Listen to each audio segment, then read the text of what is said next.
할렐루야. 그 소리가 들리거든 이라는 제목으로 하나님 말씀 같이 나누도록 하겠습니다. 오늘 본문은 사무엘하 말씀을 보지만은 동떨어져 있지만은 열왕기하 6장을 보면 엘리사하고 아람 나라와의 싸움 전쟁 이야기가 나옵니다. 아람이라고 하는 나라 설명드렸지만은 지금은 시리아라고 불려져 있죠. 이스라엘 나라 위에 시리아가 있죠. 그리고 그것이 신약 시대에는 수리아라고 불려졌습니다. 수리아. 훨씬 그것보다도 이전에 고대 시대에는 그 나라 이름을 아람이라고 불렀어요. 근데 아람이라는 나라가 워낙 강대국이었어요. 그 당시에 어느 정도 배움이 있고 또 능력이 있고 힘을 가지고 있는 사람들은 아람어를 썼다 이랬거든요. 그러니까 자기 나라의 고유의 언어, 그 아람어가 상당히 힘을 발휘하고 있었다. 언어가 힘을 가지면 나라가 힘이 있는 거예요.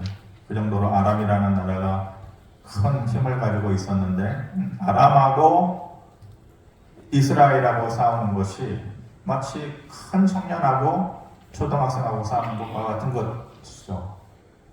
그렇게만 보면 이스라엘이 아람을 절대로 이길 수가 없거든요. 근데 희한하게 전쟁만 하면은 꼭 이스라엘이 이긴단 말이에요. 그래서 뭐라 그래요? 아람 나라 왕이 이런 필이 뭔가 이렇게 숨어 있는 게 있다. 첩자가 있을 것이다. 우리 안에 첩자가 있어서 매번 우리가 어떤 작전을 세우기만 하면은 가가지고 이스라엘 왕에게 가르쳐 주니까 우리가 이렇게 지는 것 아니겠느냐 그랬는데 그 신복 중에 그러니까 종 중에 한 사람이 그게 아닙니다. 왕이시여. 그게 아니고 그 나라에는 누가 있느냐? 엘리사가 있다.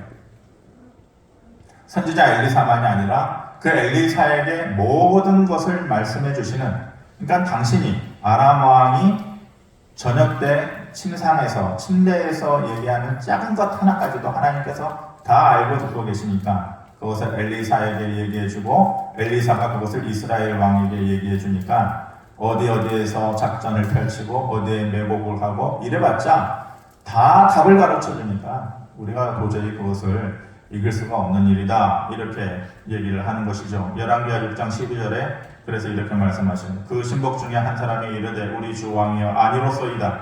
오직 이스라엘 선지자 엘리사가 왕이 침실에서 하신 말씀을 이스라엘의 왕에게 고하나이다 하는지라. 이렇게 얘기합니다. 모든 것을 다 가르쳐 주니까 하나님께서 엘리사의 귀에 들려주고 또 엘리사가 그것을 이스라엘의 왕에게 들려주니까 어떤 작전을 펼치더라도 정답을 가르쳐주고 시험 보라고 하는 것과 똑같은 거니까 이길 수가 없는 것이다. 우리가 인생을 살면서 답을 알고 모든 인생의 위험한 순간에 그것을 어떻게 대비하면 될 것인가에 대해서 확실한 방법을 다 알고 있다면 우리 인생이 어떨까요? 살만한 인생이 되겠죠. 우리의 인생이 힘들고 어려운 것은 불확실성이잖아요. 내일이면 어떻게 될까? 무슨 일이 생기면 어떻게 될까? 이게 불확실성 때문에 사람은 두려움을 느끼고 그 두려움 때문에 마음의 평안이 빼앗기는 거죠. 마음의 평안이 빼앗기게 되면 불행해지는 것입니다. 그런데 그런 모든 것들을 미리 다 차단을 해버리면 답도 알고 어떤 일이 생기면 이렇게 해라. 다 그것을 아는 인생, 가르쳐주는 인생이 된다면 인생이 참 살만할 것 같아요. 그래서 적을 알고 나를 알면은 어떻게 된다 그래요? 백전백승이다. 100번 싸우면 100번 다 이기는 싸움이다. 근데 우리의 인생에서 답과 방법을 알면은 어려움이 없어지고 두려움도 없어지고 그런 인생이 되겠죠. 꿈 같은 인생 가능할까요? 우리? 모든 것에 대한 답이 있는 꿈 같은 인생이 된다. 근데 실제로 오늘 본문에서 하나님께서 그렇게 해주시는 장면이 나오는 것이죠. 어떻게 가능할까? 사울이 죽고 나서 다윗이 이제 비로소 이스라엘의 왕이 돼요. 그렇지만은 유다 지파만이 아직까지는 다윗을 왕으로 추대했기 때문에 나머지 11지파는 아직도 사울 왕가에 속해 있기 때문에 불완전한 왕이에요. 근데 하나님께서 특별한 도움을 통해서 11지파까지도 다윗에게 이제 붙여주시죠. 그런데 그렇게 되어지는 형국을 보면서 다윗의 가문과 다윗의 나라가 점점 커지는 거잖아요. 점점 강성해지는 거잖아요. 이 모습을 보면서 불안해하고 배 아파하는 사람들이 있었어요. 누굴까? 블레셋 사람들이. 블레셋 사람. 영원한 이스라엘의 적 블레셋 사람. 블레셋 하면 제일 먼저 떠오르는 사람이 누구예요? 골리앗이죠. 골리앗이 크게 한 방 때 다윗과의 전쟁에서 크게 한 방 맞잖아요. 그래서 어린 다윗에게 물맷돌을 맞아가지고 골리앗이 쓰러져서 죽게 되어지고, 그런 것 때문에 이 블레셋과 이스라엘 사이에 보이지 않는 그러한 미묘한 신경전 같은 것이 있는 것이죠. 그런데 그랬던 다윗이, 그 꼬마 다윗, 소년 다윗이 이제 큰 어른이 되어가지고 나라를 세우고 그 나라가 점점 강성해져 간다라고 하는 것은 그들에게 있어서는 가장 위협적인 요소가 되는 것이죠. 그래서 이제 블레셋과 이스라엘이 이제 그런 대치 관계에 있는데, 그럼에도 불구하고 다윗은 이제 조금 전에 왕으로 추대받았기 때문에 그 왕이라고 하는 위치도 불안불안하고, 또 나라를 세우되 자기만의 나라의 체계를 세우는 데는 시간적으로 부족한 거잖아요. 그러니까 왕권도 그렇고 나라도 그렇고 아직 확실하게 자리를 잡을 때가 아니에요. 그런 상태에서 블레셋과의 전쟁을 한다. 확실하게 다윗에게 불리한 싸움이죠. 그리고 블레셋에게는 아주 유리한 싸움이 되는 거죠. 그런데 어떻게 이 위기 상황을 다윗이 돌파하고 있는가? 첫 번째로는 다윗에게는 그만의 작전이 있었어요. 인생의 최고 전술이 있었어요. 다윗이 가지고 있는 인생의 최대 전술이 뭐냐? 첫 번째 띄워주면은 하나님께 물음이다. 우리가 이렇게 알고 있지만은 다윗은 하나님께 질문하고 묻는 것에 있어서는 절대적인 1인자예요. 절대적인 1. 성경의 어떤 인물도 다윗만큼 친밀하게 하나님을 찾고 하나님께 물어본 사람은 없었어요. 근데 인생에 살아가는 데 있어서의 최대 전술, 다윗이 가지고 있는 최대 전술은 하나님께 묻기다, 물음이다. 우리가 살면서 각자 전술이라는 게 뭐예요? 전술이라는 게 전쟁을 하는 데 있어서 그때 필요할 때 써먹는 작전, 전쟁을 할 때 필요한 작전 혹은 계획, 이런 것들을 전술이라고 하잖아요. 근데 우리가 인생을 살면서 나름대로의 전술이 있다고요. 나는 어떻게 살아야지, 5년 후에 10년 후에 어떻게 살고, 내가 가지고 있는 강점은 뭐고, 그런 것을 살려서 나는 이런 삶을 살 거야. 나는 외국어를 잘하니까 외국어 가서 이렇게 살 거고, 나는 손재주가 좋으니까 손으로 목수 일을 할 거야. 뭐 그런 나름대로의 계획이 있죠. 그게 인생 전술이에요. 그런데 다윗은 그가 가지고 있었던 최고의 인생 전술이 뭐냐? 하나님께 물어보는 것이다. 19절 말씀 이렇게 얘기해요. 같이 한번 읽어보겠습니다. 시작. 다윗이 여호와께 여쭈어 이르되 내가 블레셋 사람에게로 올라가리이까 여호와께서 그들을 내 손에 넘기시겠나이까 하니 여호와께서 다윗에게 말씀하시되 올라가라. 내가 반드시 블레셋 사람을 내 손에 넘기리라 하신지라. 이렇게 말씀하십니다. 다윗이 물어보는 거죠. 블레셋 사람에게 올라가리이까 물어봅니다. 이번 일뿐만이 아니라 다윗은 인생에 어려움을 만나는 그 순간순간마다 매번 자신의 경험과 자신의 지식, 그런 것을 의지하지 않았어요. 사람마다 자기가 살아온 인생, 짧게는 40년, 50년, 60년, 70년, 그 인생이 쌓이다 보면은 내공이 생기게 되죠. 나름대로의 지식과 지혜가 생기게 되는 거예요. 이런 일이 생기면은 전에는 이렇게 했었지, 전에 옆에 사람을 보니까 저런 경우가 생기면 저렇게 살더라. 인생의 경험이 쌓이는 거죠. 근데 다윗은 모든 그런 것을 배제하고 제일 먼저 인생의 어려움을 겪을 때마다 하나님께 물어봤어요. 몇 가지 경우를 보면은 이렇게 말씀해요. 사무엘상 23장 2절에 보면 이에 다윗이 여호와께 묻자와 이르되 내가 가서 이 블레셋 사람을 치리이까 여호와께서 다윗에게 이르시되 가서 블레셋 사람들을 치고 그 일날을 구원하라 하시니. 여러분들이 사무엘상 30장 8절 말씀 다음 말씀을 읽어주시기 바랍니다. 시작.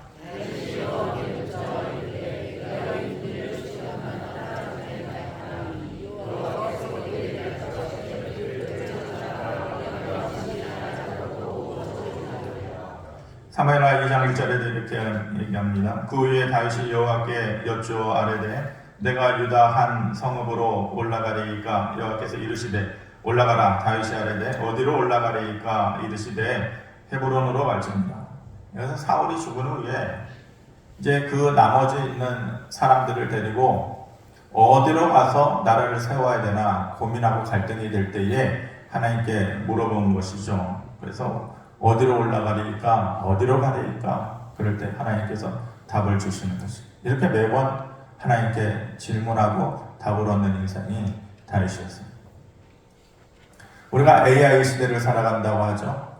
여기 계신 분들 아마 거의 대부분이 이용하셨을 거라고 생각하고 저도 최근에 이제 이용하기 시작했는데 챗GPT 여러분들 다 하시잖아요. 그래서 인터넷 들어가가지고 뭐 어려운 거 있으면은 옛날에는 뭐 어디 지방에 가가지고 서울 봉천동으로 가려고 그러면은 어떻게 가면 됩니까? 일일이 다 전화하고 아는 사람한테 전화하고 그러면 아는 사람이 그걸 알면 다행인데 모르겠다 그러면 누구한테 알아봐 달라 뭐 물어봐 달라 그래가지고 그냥 1시간 2시간 그 자리에서 헤매고 있는데 요즘은 그럴 필요가 없죠. 인터넷 들어가가지고 챗GPT 그 화면에 들어가가지고 내가 어디 있는데 여기에서 어디로 가고 싶은데 지하철은 타고 싶지 않다 정확하게 얘기하면 돼요. 버스로만 가고 싶다 몇 시간 걸려도 5시간이 걸려도 저는 뭐 지하철 타는 거 별로 멀어도 버스 타는 걸 좋아하기 때문에 몇 번 갈아타도 이게 제 경우를 얘기하는 거예요. 지하철 타지 않고 버스로만 어디서 어디까지 가는 방법을 가르쳐 달라. 딱 치면은 거기서 짜르륵 나오죠. 몇 번을 타고 어디까지 걸어가서 몇 번으로 환승하고 쫙 나. 얼마나 편한 시대입니까? 그래서 어떤 분이 그런 얘기 하시더라고요. 야, 이거 뭐 젊은 시대가 살만한 시대가 됐다. 그런데 제 생각에는 나이 드신 분들이 더 알아야 돼요. 나이 드신 분들이 저도 저희 자녀들 여기 있지만은 뭐 물어보면은 무시당할 때 있어요. 그것도 모르냐고. 그리고 뭐 해달라고 이렇게 눈도 침침하고 뭐 이렇게 해달라고 안 된다 그러면은 그럴 때 있거든요. 여러분들 뭐 그런 거 경험 안 하시고 사시나요? 궁금하고 못할 때가 많아요. 일일이 어떻게 다 사람들한테 찾아다니고 자녀들한테 물어보고 그냥 컴퓨터 들어가가지고 다다닥 그냥 독수리 탁법으로 이렇게 똑똑똑똑똑 치면은 쫙 나와요. 뭐 물어볼 필요가 없어요. 얼마나 편한 세상입니까? 그렇게 물어보면 다 대답을 해주나요? 그런데 제가 사용해본 결과 이 챗GPT가 뭐가 냐면은요, 뭐하고 똑같냐면은 내비게이션하고 똑같더라고요. 내비게이션. 여러분들 운전할 때 내비게이션 키잖아요. 내비게이션이 100%던가요? 아니에요. 내비게이션이 때로는 멍청한 짓을 해요. 분명히 나는 내가 아는 길이거든요. 주변에 이 도로는 다 알잖아요. 그러면은 이 시간대에 여기를 가려면은 분명히 막힐 거다. 그런데 저만은 새길을 알거든요. 근데 내비게이션은 새길을 모를 때가 있어요. 근데 새길을 알아요. 이 길로 가면은 분명히 빠른데 10분, 20분 빨리 가는데 엉뚱하게 이 길로 가라고 얘기해요. 어쩔 때에는 뺑 돌아가지고 제가 그거를 몇 번 경험했거든요. 여기서 나가가지고 한강대교를 타고 여의도 쪽으로 해서 저기 공항 쪽으로 가는데 자꾸 여의도 쪽으로 돌아가라고 뺑뺑 돌라고 그래요. 그래서 막 가서 그러나 무슨 일이 있었나? 그렇지도 않아요. 결국은 한 길인데 바보짓을 하더라고요. 내가 아는 길이면은 내가 아는 길로 가면 돼요. 내가 이거 분명히 알고 있는데 내비게이션만 쫓아서 간다? 그러면은 그 멍청한 내비게이션한테 내가 당하는 꼴이 되는 거죠. 딱 이 챗GPT가 바로 그러더라고요. 질문을 하면은 어느 정도 대답을 잘 해줘요. 그래서 내가 필요한 지식이 있을 때는 그런 것들을 그때그때 잘 찾아봐요. 그런데 아닐 때가 있더라고요. 아닐 때가. 엉뚱한 대답을 해줄 때가 있어요. 이거 분명히 아닌데. 내가 알고 있기로는 분명히 이게 아닌데 그것을 대답을 해줘요. 그리고 어떤 때는 맞춤법도 틀려요. 이 내비게이션과 확실치가 않아요. 목사님은 공짜 쓰시니까 그래요. 프리미엄 돈 내고 쓰면은 더 확실하게 대답을 해줄 거예요. 근데 저는 프리미엄 돈 내고 안 써봐가지고 모르겠는데 아무튼 공짜로 쓰는 것은 불완전하다. 물어보면다고 다 대답을 해주나요? 못해요. 안 돼요. 하물며 인생의 문제를 물어보면 대답을 해주겠어요? 우리 가정에 이만에 이런 일이 있었다. 자식놈이 이렇게 내 마음을 썩썩이고 내가 이런 두려움이 있고 그러는데 챗GPT야. 이거 어떻게 하면 좋겠느냐? 맞춤법도 틀리게 가르쳐 준다고요.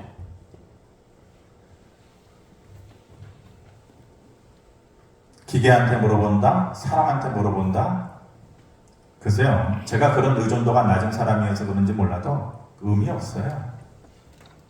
인생에 있어서의 최대 다윗의 전술은 누구에게 물어보는 거냐? 하나님께 물어보는 것이다. 하나님께. 하나님, 올라가야 되겠습니까? 지금 그들을 공격할까요? 멈출까요? 어디로 갈까요? 그만할까요? 하나님께서 그때그때 대답을 하십니다. 올라가라. 다시 다 도로 찾게 해주마. 지금이다. 그들을 공격해라. 내가 나가서 싸워주겠다. 인생에 있어서 최대 전술을 하나님께 물어보는 거예요. 두 번째로 다윗이 어떻게 그 어려움을 극복합니까? 물을 때마다 하나님께서 방법을 그때그때 보여주셔요. 방법을. 오늘 20절 말씀인데 한번 같이 한번 읽어보겠습니다. 시작. 다윗이 바알 브라심에 이르러 거기서 그들을 치고 다윗이 말하되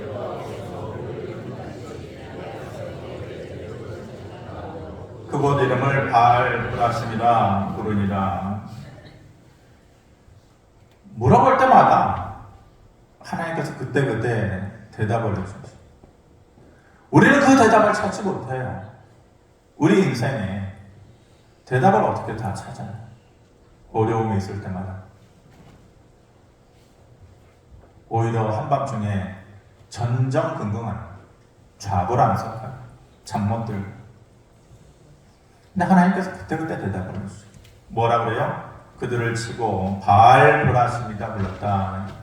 바알이라는 거 우리가 우상의 이름 바알과 아세라 이렇게 얘기하는 그 바알인데 이 바알이라는 뜻이 원래는 내가 섬기는 주다, 왕이다, 주 이런 뜻이 있어요.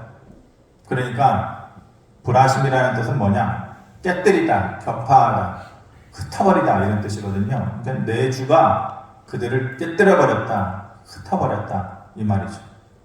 블레셋과의 전쟁에서 어떻게 해야 될까요? 그랬더니 그때그때 응답을 해주시죠. 바알 브라심. 하나님께서 그들을 깨뜨려버렸다 이 말이죠. 앞에서 읽었지만은 군대를 따라가면 따라잡겠나니까 물어보면 쫓아가라. 반드시 따라잡고 도로 찾을 것이다. 응답을 해주시오. 내가 어디로 가리까? 다윗이 물어봤을 때에 이르시되 헤브론으로 가라. 어디로 가라? 다 대답을 해주시오. 묻는 것에서 그치지 않고 항상 답을 얻는다고요. 답을. 그럼 얼마나 쉬워요. 얼마나 확실해요. 세 번째로 다윗이 어떻게 그 위기를 극복합니까? 음성으로 말씀하시고 또 앞서서 싸우시는 하나님을 그때그때 만나는 거죠. 블레셋 사람들이 처음에 싸웠을 때 포기하지 않아요. 그리고 계속해서 2차에 걸쳐서 블레셋 사람들이 쳐들어오는 거죠. 근데 어떻게 이번에 하나님께서 역사하십니까? 사무엘하 5장 24절 말씀인데 여러분 사무엘하 5장 24절을 여러분들이 성경 구절을 몇 개나 암송하고 몇 개나 알고 계셔요? 암송을 못한다면 성경을 보면은 빨간 줄이 있어요. 노란 줄도 있고. 그러면 내가 보고 싶은 데다가 줄을 껴놓으면은 딱 펼치면은 아무 때나 펼쳐지죠. 저 같은 경우는 종이를 접어가지고 굵게 해가지고 이렇게 껴놓으면은 아무 때나 또 찾을 수가 있고. 성경을 외우고 싶고 그런데 안 외워지는 분들 계시잖아요. 사무엘하 5장 24절 말씀을 글쎄요. 저희가 사무엘하 5장 24절을 보면서 참 재미났어요. 재미나고 가슴이 뛰었어요.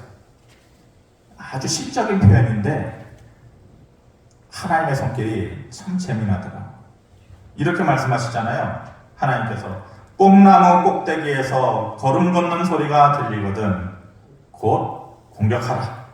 이때다 이 말이죠. 그때 여호와가 너보다 앞서 나아가서 블레셋 군대를 치리라 하신다. 이 말씀을 읽는데 소름이 쫙 닭살이 돋는 듯한 뽕나무 꼭대기에서 걸음 걷는 소리가 들리거든. 얼마나 멋있는 표현이에요. 뽕나무 꼭대기에서 오늘 말씀처럼 제목처럼 그 소리가 들리거든. 그 음성이 뭔지는 모르겠지만 그 당시에 하나님께서 어떤 음성을 들려주셨다는 거죠. 뽕나무 꼭대기에서 그 소리가 들리거든. 이때에 그들을 공격하라. 그러면 내가 너희보다도 앞서 나가서 그들을 치리라.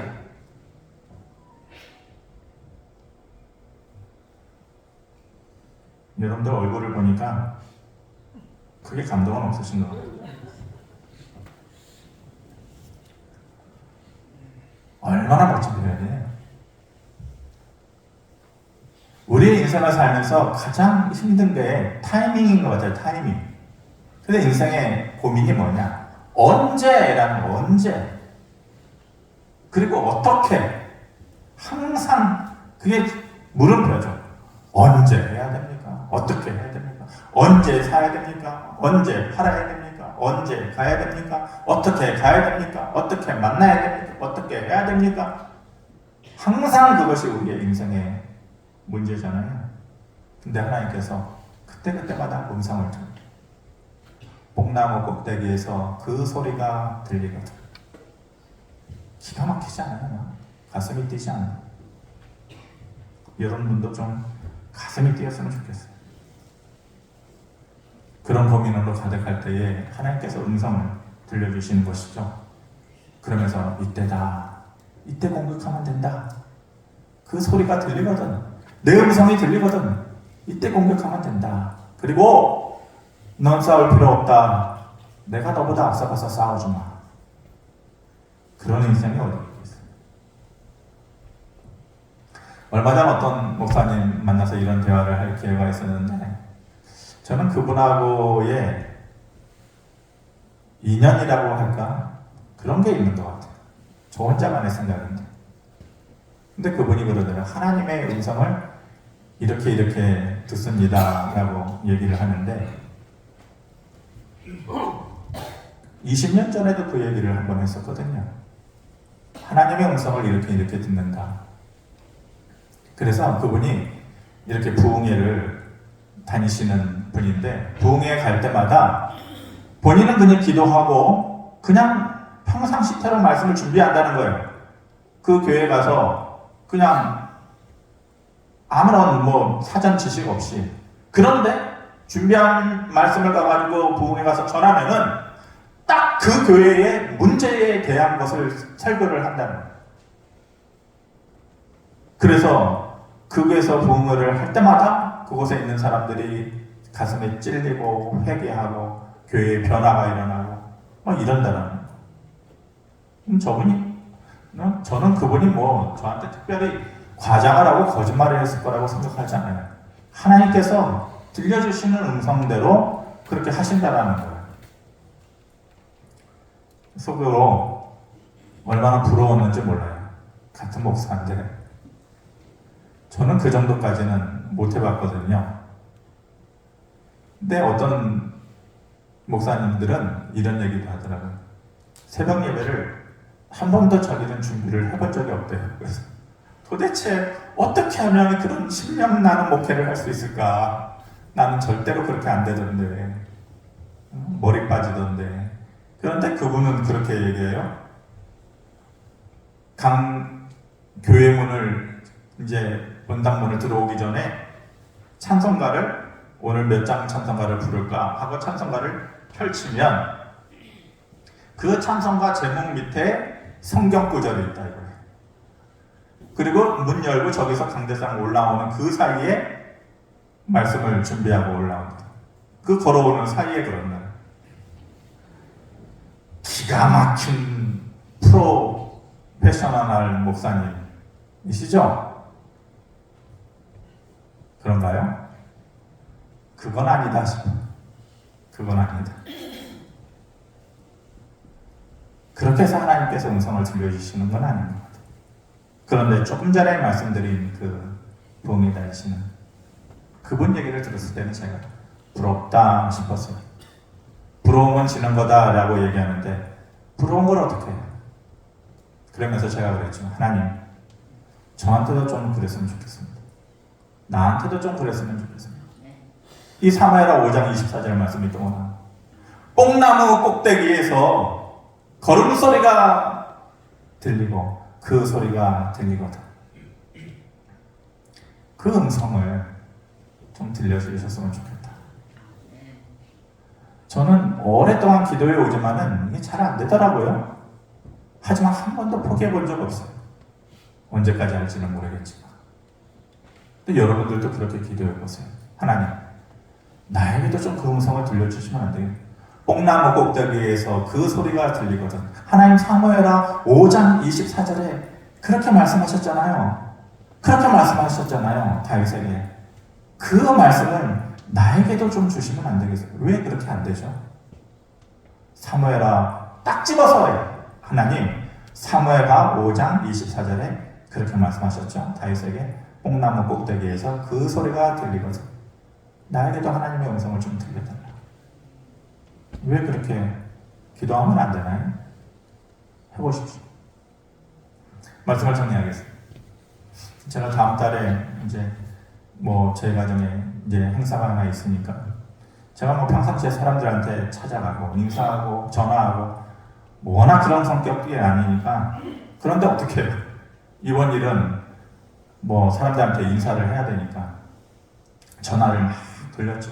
그동안에 인사 못했던 사람들 또 만나지 못했던 사람들한테 일일이 전화를 다 했는데 이제 길게는 여러 사람한테 해야 되니까 길게 못하고 그냥 짧게 안부 인사만 하고. 근데 제가 대학교 동기한테 전화를 했어요. 1년에 한 번, 2년에 한 번 만나는 친구 동기들인데 알다시피 제가 사람 자주 만나지는 않잖아요. 근데 희한한 애들이에요. 희한한 애들. 1년에 한 번 만나고 2년에 한 번 만나는데 얼마나 반가운지 몰라요. 맨날 만나는 애들 같은 그런 느낌 있는 사람들 있잖아요. 전화해도 나를 목사로 생각하지도 않고 자기는 집사들인데. 그래서 야 내가 목사한테 반말해가지고 얼마나 좋은지 알아? 맨날 이렇게 얘기해요. 반가웠는데 내가 다음 달에 이런 일이 있다. 얘기하고 딱 끊으려고 하는데 뭐라고 얘기하냐면 내 얘기 좀 잠깐 들어줘 그러는 거예요. 나 바빠 죽겠는데 무슨 얘기냐. 그러니까 이게 친한 친구니까 이게 막 얘기하는 거죠. 서로 거리낌 없이. 사실 한두 달 사이에 참 어려운 일이 많았다. 근데 그 친구가, 그 동기 친구가 아주 인생을 그렇게 바쁘게 열혈적으로 사는 그 여자가 있을까? 이 여자 동기인데 평생을 일하는 거를 쉬지 않고 일하는 것이 자기의 그 에너지를 나게 하는 그런 스타일 있잖아요. 나하고는 완전히 반대. 나는 혼자 가만히 있어야 충전이 되는 스타일인데 걔는 그냥 나가가지고 무조건 사람 만나고 일하고 사람 만나고 이러면은 저는 그냥 완전히 바람 빠진 풍선처럼 녹초가 돼서 오는데 걔는 반대. 그런데 한두 달 사이에 너무 힘든 일이 있었다라는 거예요. 그래서 야 니네 목사님한테 얘기해. 그랬더니 야 너한테 네 전화 왔는데 한 번만 내 얘기를 들어줘라. 얘기해봐요. 근데 워낙 자기가 일을 많이 하다 보니까 최근에 좋은 일 하나를 새로 시작했대요. 기회가 좋아가지고. 그 일을 잘하고 있는데 남편도 새로운 산업을 시작했대요. 근데 그 일이 잘 된대요. 그게 뭐냐면은 스터디 카페 있잖아요. 스터디 카페를 했는데 잘 만들어 놔가지고 요즘 아이들 들어가가지고 옛날에 독서실 같은 거 있잖아요. 공부하는 그거를 만들었는데 이게 잘 되더라고요. 시작한 지 얼마 안 돼서 잘 됐는데 남편이 갑자기 화장실에서 악! 하고 소리를 해요.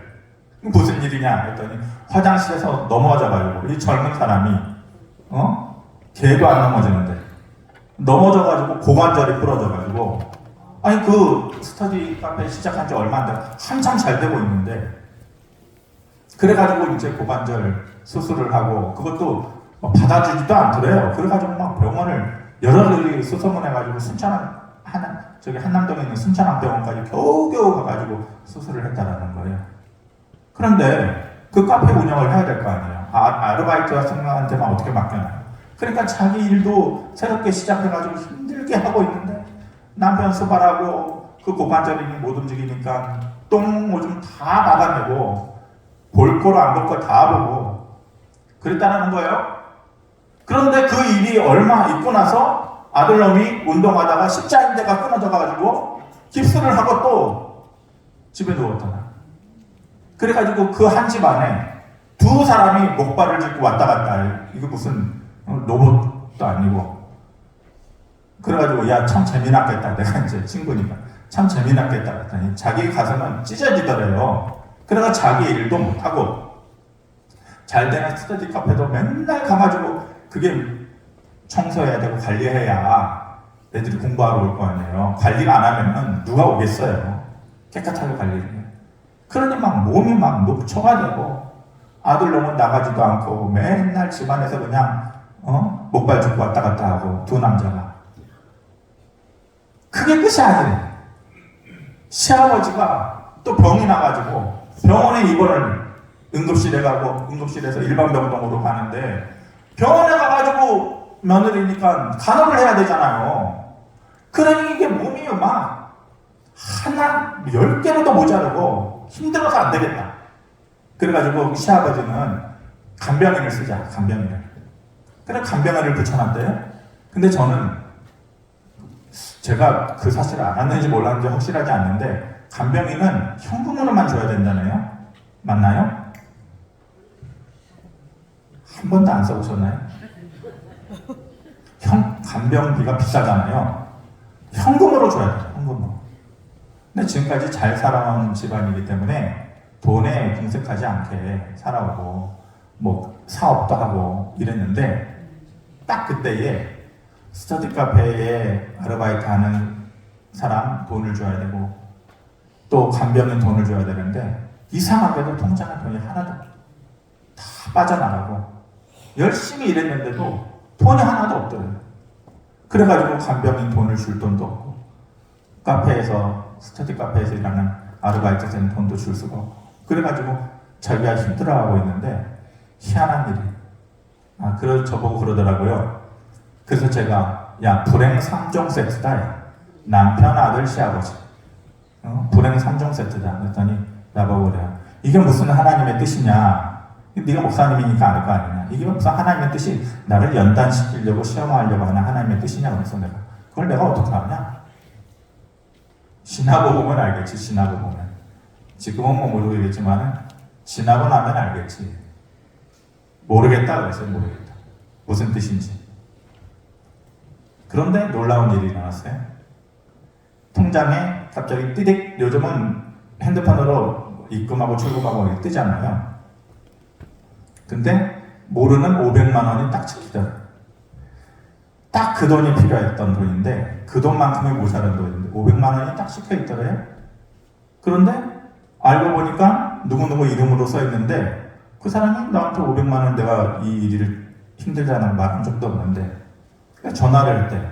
이게 500만 원 무슨 돈입니까? 그랬더니 그 사람 얘기가 내가 주는 게 아니고 어떤 제3의 인물이 기도를 하는데 누구누구 집사 이 남편 이름이 누구누구 집사예요. 누구누구 집사한테 이 500만 원을 줘라라고 기도의 응답이 있었다라는 거예요. 그래서 한 달이 중간에 걸쳐서 그 사람한테 줘서 그 사람이 이 친구한테 그 돈을 건네주었다라는 거예요. 그래서 너무 놀라운 일이야 그러면서 저한테 이거 하나님의 응답이지? 하나님의 손길이지? 막 그러는 거예요. 그래서 제가 모르지. 지나고 나면 알겠지. 제가 그랬어요. 그 친구한테 니네 교회 그런 교회냐? 이제 친하니까 이렇게 막 얘기한 거예요.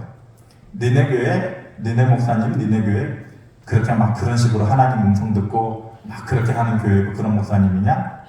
그렇게 신뢰가 되지만은 그렇게 물어봤어요.